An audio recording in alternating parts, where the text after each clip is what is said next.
Ladies and gentlemen, it looks like the Blake Snell market is starting to heat up. According to Ken Rosenthal, he put out an article on The Athletic this morning. He starts off by saying, Blake Snell is not wasting any time. The free agent left-hander recently met with the Boston Red Sox and Los Angeles Dodgers, according to sources with knowledge of the discussions. He goes on to say here, it is possible Snell also met or will meet with the Baltimore Orioles, Toronto Blue Jays, and other clubs seeking a top-end starter. Now, when it comes to Blake Snell, when he's on top of his game, this guy is one of the best pitchers in all of baseball. But when you go back to this past year, right, he had a very up and down season. He signed very late in his spring training last offseason with the Giants, and he got off to a terrible start in the first half. He was atrocious in the first half, had a couple of injuries as well with the groin. But in the second half, he got himself right, and he was absolutely amazing during that time. Overall, had 20 starts, ERA at a 3.12, FIP at a 2.43, still had a very good strikeout rate, actually lowered the walks a little bit this year. However, when it comes to Blake Snell over recent years, there always seems to be some kind of an issue with Blake Snell. Even though he won the Cy Young back in 23, still had a very high walk rate, right around 5 walks per 9. He's dealt with injuries going back to 2021. So with Snell, there always seems to be a little something. But again, like I said, when he's on top of his game, this guy is one of the better pitchers in all of Major League Baseball. Now, I think he makes a lot of sense for the Red Sox. Now, when it comes to the Red Sox, they are looking to add to the top of the rotation. They had a breakout year from Tanner Houck. Guys like Brian Bayo, Cutter Crawford, they were pretty decent this year. You're looking for a bit more out of them. They were a little up and down this past year. You got Lucas Giolito coming back, and they could use a lefty in there as well. So I think the Red Sox make a lot of sense for him. And another thing to think about as well is they offered Nick Pivetta the qualifying offer, but he declined it. Now, I don't see the Red Sox bringing him back on a multi-year deal. I think he is going to go elsewhere this offseason, and because of that, any team that signs him is going to have to give up a compensation draft pick. When it comes to Snell, you don't have to give up a compensation draft pick because he wasn't eligible for the qualifying offer this offseason. He already got it last offseason. So the Red Sox, they're going to get a pick back for Pivetta, and they're not going to have to use it on Snell. So if they wanted to go out there, say, go get Juan Soto, Teoscar Hernandez, Willy Adames, whoever it may be, they could use that for one of those guys. So I think Snell makes a ton of sense to the Red Sox. I see the Red Sox wanting to hang on to as many draft picks as they can. They are still trying to add to that farm, even though it has drastically improved over the last couple of years. Now, the Dodgers, I think, are interesting. Remember, Blake Snell is a West Coast guy. Now, the Dodgers were also interested in Snell last offseason before he went to the Giants. Now, when it comes to the Dodgers, they already have so much pitching in this rotation, especially with Ohtani coming back into the rotation. You got Ohtani, you got Yamamoto, you got Glasnow, Bobby Miller. I would imagine they're going to want to get this guy back on track in 25. You got a couple of guys coming back like Tony Gonsolin, Dustin May, Emmett Sheehan. Don't forget about Landon Knack. They got a lot of pitching already. Will they want to add another guy to this payroll? Listen, I know the Dodgers, they got tons of money, man. But when you think about how much they have on this payroll, they got a lot of money tied up for a long time here. Sure, they got around $50 million coming off the books next offseason, but at some point, I would imagine, one of the Dodgers going to think about maybe resetting this luxury tax. If you sign Snell, $28, $29, $30 million per year, that's just another fat contract on the payroll. I mean, listen, I know Dodgers fans out there saying, oh, the Dodgers, they got tons of money. They don't care about that. But I don't know. I wonder if ownership at some point are going to want to reset that tax. I mean, I don't know. I don't know what they're thinking, but it's just something to think about. I wonder how far the Dodgers will be willing to go there with Snell. Now, I think a team like the Blue Jays could make a lot of sense. Also, one other thing with the Red Sox, too, is they could use a lefty in this rotation. I'm an old school guy. I like having a lefty in the rotation, and the Blue Jays could as well. That would be a really nice 1-2-3. You'd have Gausman, Snell, Berrios. You got a few guys here at the back like Bassett, Francis, Rodriguez. So I think that would be really good depth for the Blue Jays. And I think the Orioles also make a lot of sense, especially if Corbin Burns ends up leaving. I mean, that would be a really nice top of the rotation. Blake Snell, Eflin, G-Rod there. You got some good depth with Kramer and Suarez. Maybe Trevor Rogers gets himself right. So I think Snell is definitely going to have himself a good market. I think maybe some other teams out there, maybe even the Angels, if they're looking to really try to add to that rotation. Maybe they could convince Snell to come there. But either way, not surprised to see Snell's market heating up, especially after signing so late in the offseason last year. I would imagine he wants to sign a bit earlier this year. Let's talk a little Cody Bellinger. Remember last offseason when all Cubs fans wanted to bring Bellinger back, but now it seems like all Cubs fans want to find a way to get rid of him. Rosenthal did touch on Bellinger here in this article, saying, while rival executives say the Cubs want to trade Cody Bellinger, they also note the difficulty the team likely will face pulling off such a move. Now, with Bellinger, I mean, it was no surprise Cubs fans wanted him to come back. He was coming off a great bounce-back season in 2023. He put up fantastic numbers after a 3-year struggle with the Dodgers. He hit .307 with a .356 on base, a .525 slugging, a .136 WRC plus,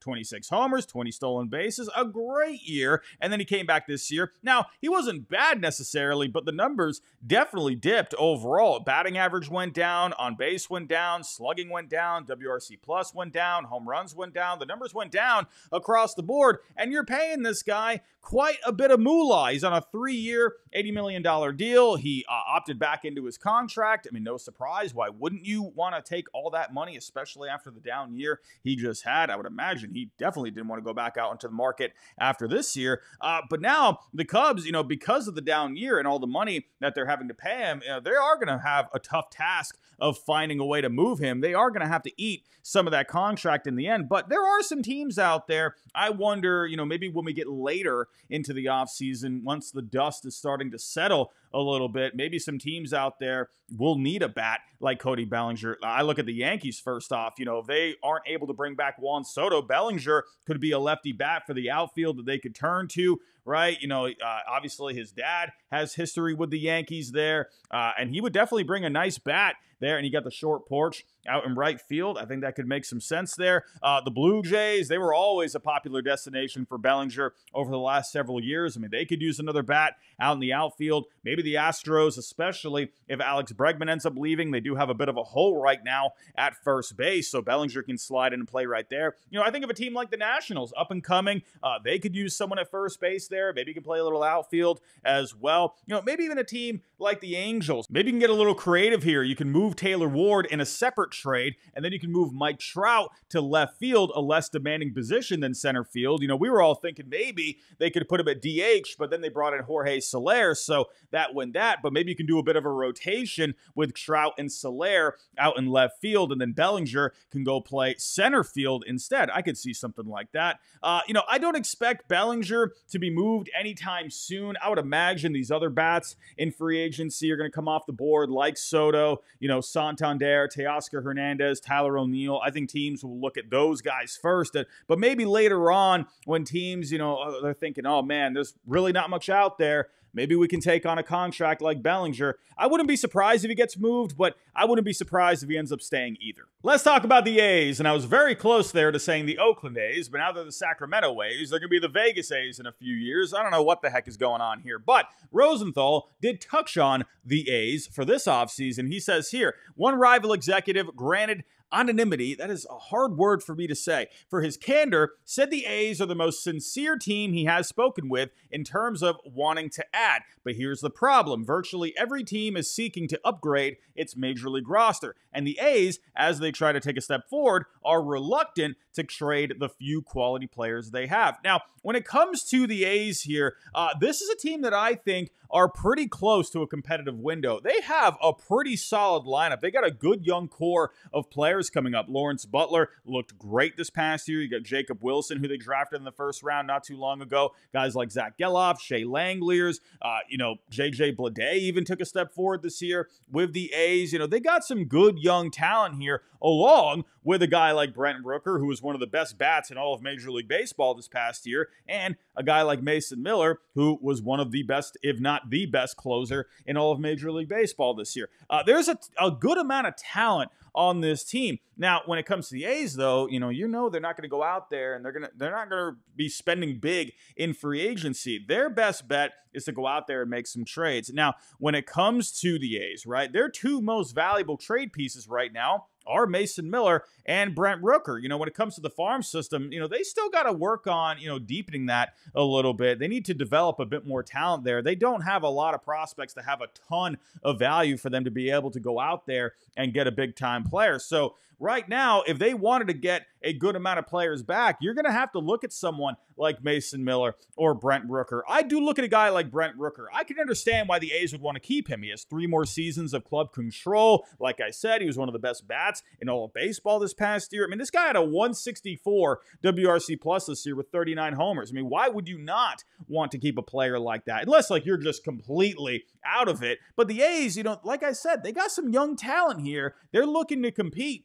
for over the next couple of years here. However, Brent Rooker, this is a guy where if you moved him, you could probably bring back, some decent pitching for the rotation. Maybe you could even in some kind of a deal out there, maybe bring back some pitching, maybe another bat for the lineup to replace him. I wonder if Rooker ends up getting moved. I think there's a good chance he ends up staying. The only way I could see him getting moved is for young, cost-controlled major league talent. Something for the rotation, something for the lineup as well. But if not that, unless maybe they bring in some prospects that are very close to major league ready, I don't know. I have a hard time seeing him getting moved, but you never know. Teams, maybe they offer up the ante. Maybe they really offer a package the A's can't refuse. But again, I think that package is going to have to include something where it's going to help them over the next couple of years. We'll just wait and see. Now, Mason Miller, he's interesting.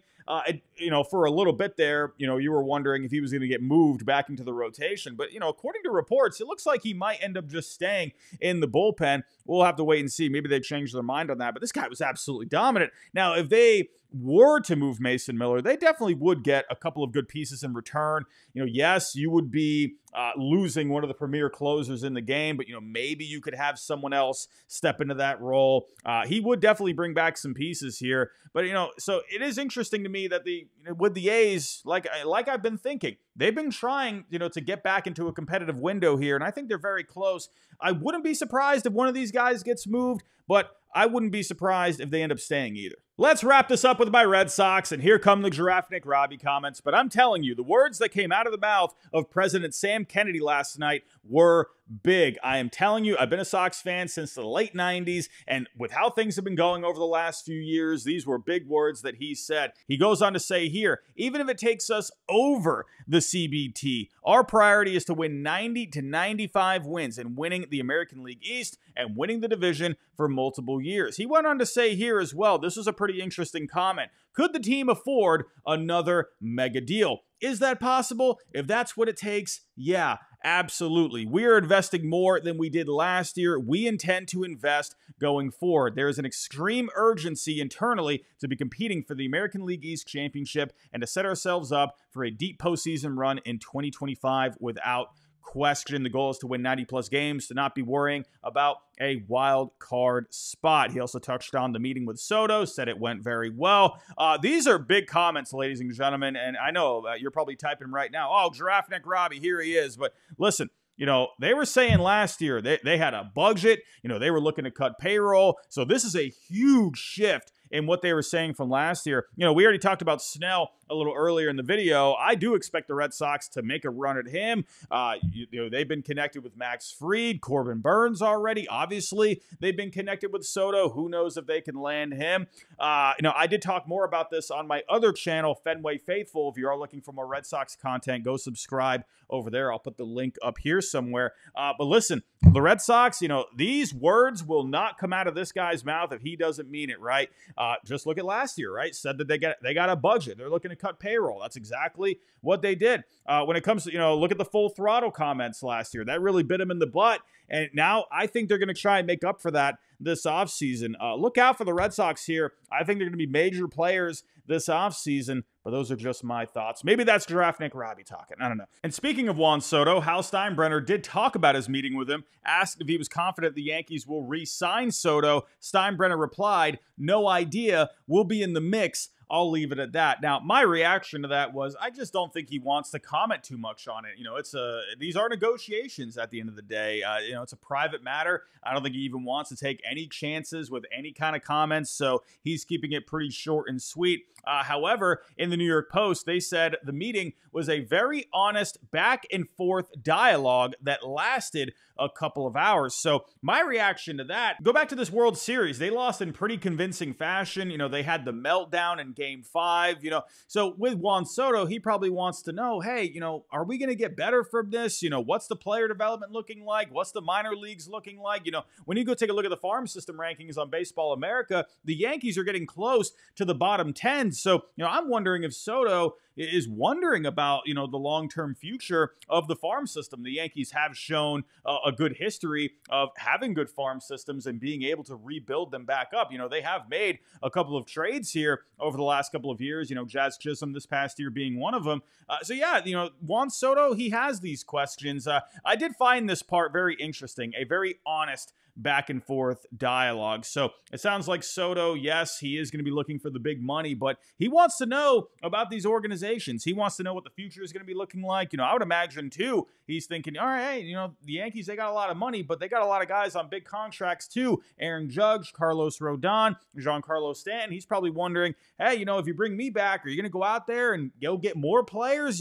So with Soto, I thought these comments are pretty interesting. And also John Heyman put out the other day that the Phillies want to meet with Juan Soto, saying the Phillies haven't met with Juan Soto yet, but they plan to. Not many teams want to win more than them. With Dave Dombrowski, hey, dealing Dave, this guy's got a lot of big deals done in the past. I know he's mentioned already this offseason that, they don't necessarily need to add star power, but hey, the Phillies, they are trying to win. They are motivated. And hey, they got Bryce Harper, Trey Turner, old teammates of Juan Soto. I'm not sure how much weight that carries, but hey, you can never count out the Phillies in any negotiations. But everyone, that's all I got here for today. Let me know your thoughts down below in the comments. What do you think of the stories that we went over in this video? Let me know. But everyone, that's all I got for right now. If you can on the way out, hit that like button for me, subscribe if you're new, and I'll talk to you next time.